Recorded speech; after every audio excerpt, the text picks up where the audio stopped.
అందరికీ నమస్కారం సార్. మీకు నమస్తింతాను. గార్లదిండ మండలము కోటంక గ్రామం అందు ఎర్రపురెడ్డి అని నేను ఉపాధి హామీ పథకం కింద చెట్లు నేను 4 ఏళ్ళ కింద తీసుకున్నాను. ఇంత ముందుగా నేను శనిక్కాయ వేసుకునేవాడిని, ఇప్పుడు లబ్ధి పొందుతున్నాను.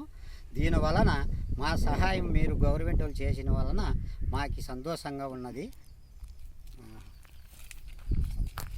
ఆ వలన మాకు ఇది జరిగింది. అట్లా